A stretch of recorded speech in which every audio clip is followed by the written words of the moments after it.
ଖବର ପ୍ରସାରଣ ପରେ କମଳଲୋଚନ ସେଠୀଙ୍କୁ ନିକଟରେ ପହଞ୍ଚିଲା ପ୍ରଶାସନ। ଖମାର ଗୋଷ୍ଠୀ ସ୍ୱାସ୍ଥ୍ୟ କେନ୍ଦ୍ରରେ ଚିକିତ୍ସା ଆରମ୍ଭ।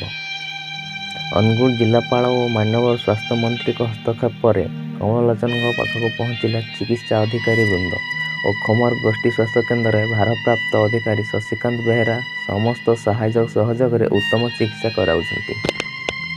ଅନୁଗୁଳ ଜିଲ୍ଲା ପାଲଲହଡ଼ା ବ୍ଲକ ରଜଡଙ୍ଗ ଗ୍ରାମର ଭାରତ ସେଠୀଙ୍କ ପୁଅ କମଳଲୋଚନ ସେଠୀ ଟ୍ରକ୍ ଗାଡ଼ିରେ ହେଲ୍ପର ଭାବେ କାର୍ଯ୍ୟ କରୁଥିଲେ।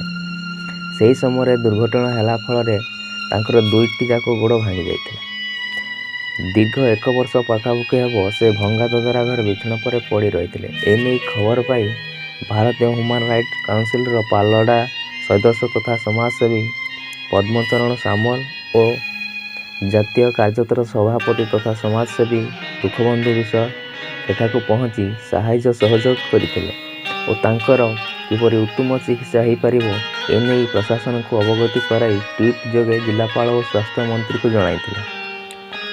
ଏହି ଖବରଟି ଖବରକାଗଜ, ସ୍ୱାଗତ ଟିଭି, ଶକ୍ତି ଟିଭି, ଲୋକାଲ ନ୍ୟୁଜ୍ ଏବଂ କୌଶଲ ପୋର୍ଟାଲ ଚ୍ୟାନେଲ ମଧ୍ୟରେ ପ୍ରସାରଣ କରାଯାଇଥିଲା।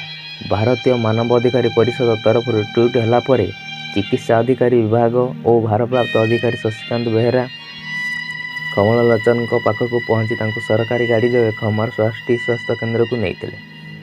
ଭାରତୀୟ ମାନବ ଅଧିକାର ପରିଷଦ ଜାତୀୟ କାର୍ଯ୍ୟରତ ସଭାପତି ତଥା ସମାଜସେବୀ ଦୁଃଖବନ୍ଧୁ ବିଶ୍ୱାଳ ଶଶିକାନ୍ତ ବେହେରାଙ୍କ ସହିତ ଆଲୋଚନା କରିଥିଲେ। ଶଶିକାନ୍ତ ବେହେରା କହିଛନ୍ତି ଯେ ତାଙ୍କର କିପରି ସୁସ୍ଥ ଉତ୍ତମ ଚିକିତ୍ସା ହୋଇପାରିବ ସେ ବିଷୟରେ ଆଲୋଚନା କରାଯାଇଛି ଓ ଭାରତୀୟ ମାନବ ଅଧିକାର ପରିଷଦର କାର୍ଯ୍ୟରତ ସଭାପତି ତଥା ସମାଜସେବୀ ଦୁଃଖବନ୍ଧୁ ବିଶ୍ୱାଳ, ପାଲଲହଡ଼ା ସଦସ୍ୟ ପଦ୍ମଚରଣ ସାମଲ, ଚେୟାରମ୍ୟାନ ପୂର୍ଣ୍ଣଚନ୍ଦ୍ର ସାହୁ, ଜାତୀୟ ସଭାପତି ଜବାହରଲାଲ ଓଝା ସରକାରଙ୍କ ଅନୁରୋଧ କରିଛନ୍ତି କି ତାଙ୍କୁ ଯଥାଶୀଘ୍ର ଆବାସ ଯୋଜନା ଘରଟିଏ ଓ ପରିବାରର ଭଲ ଦିମୁଠାଏ ଖାଇବା ପାଇଁ ଅନ୍ତ୍ୟୋଦୟ ଯୋଜନାରେ ଅନ୍ତର୍ଭୁକ୍ତ କରାନ୍ତୁ ଏବଂ ତାଙ୍କୁ ପକ୍କା ଘରଟିଏ ଦିଆଯାଉ।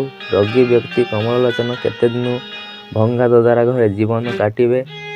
ଛୋଟ ଛୁଆଙ୍କୁ ନେଇ ଦୀର୍ଘ 1 ବର୍ଷ ପାଖାପାଖି ଦଦରା ଘରେ ବିଛଣା ପରେ ପଡ଼ି ରହିଥିବା ରୋଗୀ ଆଜି ଭାରତୀୟ ମାନବ ଅଧିକାର ପରିଷଦଙ୍କ ଅନୁରୋଧ କ୍ରମେ ଘରୁ ଚିକିତ୍ସା ହେବା ପାଇଁ ମେଡିକାଲକୁ ଗଲେ।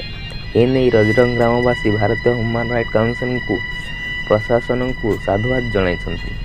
ନିଲେଶ ନାୟକଙ୍କ ରିପୋର୍ଟ, ସ୍ୱାଗତ ଟିଭି, ଓଡ଼ିଶା।